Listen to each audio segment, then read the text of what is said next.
But yeah, definitely a beat on the net profit numbers. Ankita, also in dollar terms, what do you make of the figure? Let me just reiterate the number for you, $3,438 million, up by 3%. What do you make of this? Actually, we were estimating the dollar numbers to be around 3.6% kind of sequential growth. And when actually HCL came out with a phenomenal 4% kind of dollar revenue growth, the expectations for TCS were also went high. But 3% is a bit lower than what the expectations were. By the numbers that you're seeing so far, what is the kind of a constant currency impact that you are looking at? Would you be able to tell by the first up analysis? I think that the constant currency numbers will be below, because this time the cross currency has been favorable for the company. So the constant currency numbers should be in the range of 2.5%. Okay. And what are you expecting on the volume front, given that you've seen the numbers right now, given the revenue figures, given if you want me to reiterate any numbers I can, given that, what are you expecting on the volume front currently? Because the volume is the one part which TCS has been outperforming on. And, you know, as we had been talking about over the last 2 to 3 days on the channel, the numbers are expected to be volume-led. No, but I really expect the volumes to be around 2%, not because I am sure that probably 50 to 60 basis points in the dollar revenue should have come from cross-currency benefits. Okay, what do you make of the PAT quickly? Up by 13%. I think we were expecting around 10 to 11%. Higher than in fact, we were also expecting, yeah, definitely. PAT is higher than expectations. I'm sure that is driven by good forex gains by the company. That actually the company, in fact, it was actually indicated by the management in the analyst meet that they will have good forex gains in this quarter.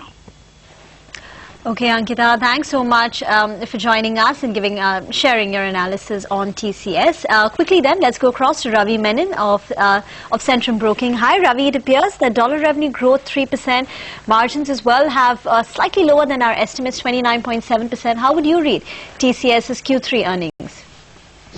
So pretty much in line with what we had expected, except for the PAT that's outperformed.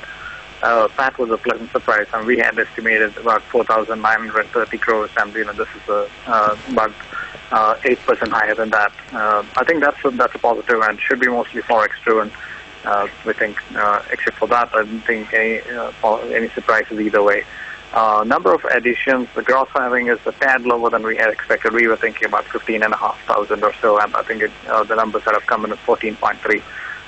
But I wouldn't be really surprised by that. This is anyway a slow quarter, so seasonally slow quarter. So maybe hiring will pick up over the next quarter. Ravi, operationally, its peers, Infosys as well as HCL Tech have delivered strong performance on the margin front. They beat street expectations. Are you a bit disappointed that, TCS's, margins have fallen a bit sequentially? We know it's seasonality, but given the given the strong performance that its peers have reported, this time around, TCS has not, beaten street expectations. Well, I must also point out that TCS is leading, the pack in terms of margins. I mean, 29.7, 29.8% is still much ahead of the peer group. And, Infosys margin improvements were driven by some cost cutting that they could do.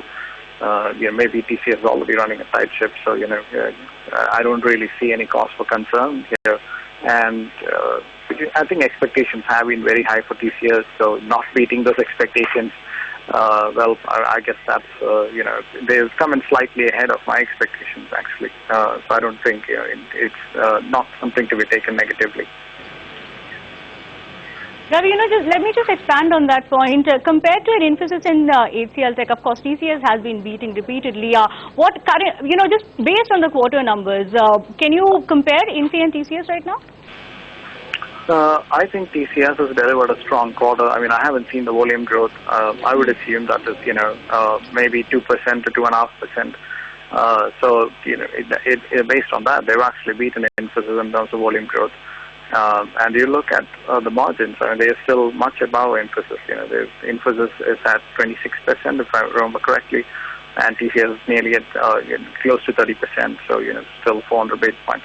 And I think a minor swing that they've had, 40 basis points going this way or that way, that's really nothing much operationally.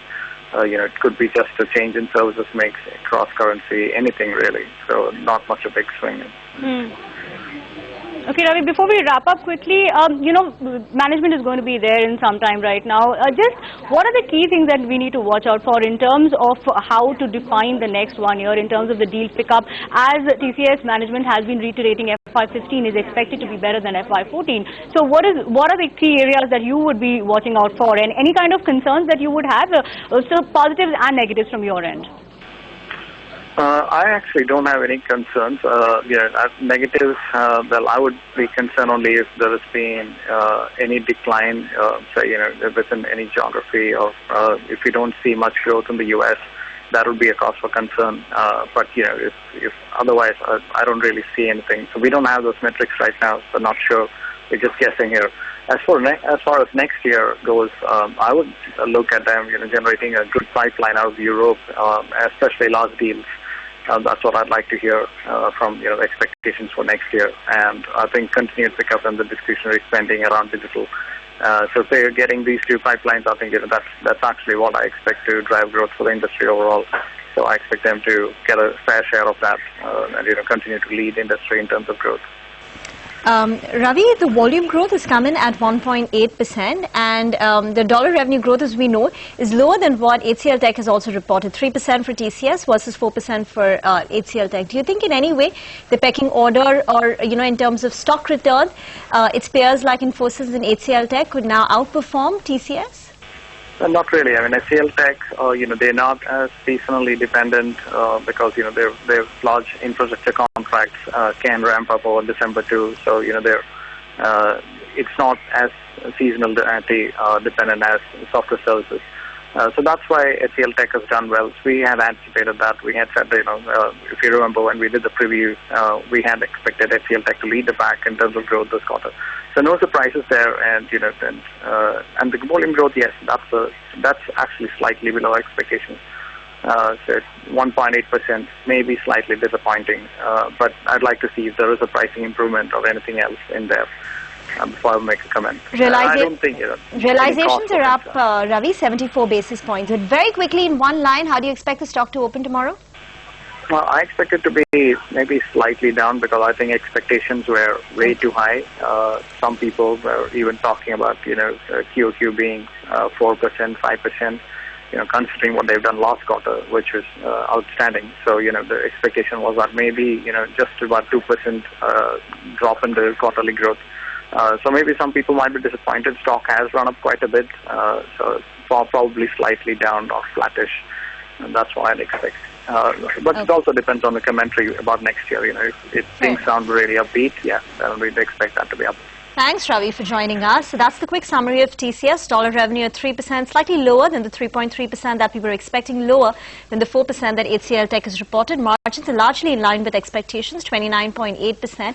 However, point to note is Infosys as well as HCL Tech managed to positively surprise on the margin front. The profits have actually beaten street expectations, up I think 13.5%, led by a good growth in their other income. Volume growth is a bit disappointing, 1.8% in Q3, and this compares with an over 7% volume growth that it had reported in the previous quarter. So expectations were running quite high. So in that context, it's disappointed a bit. The realizations have inched up sequentially. With that, Ilan, it's back to you.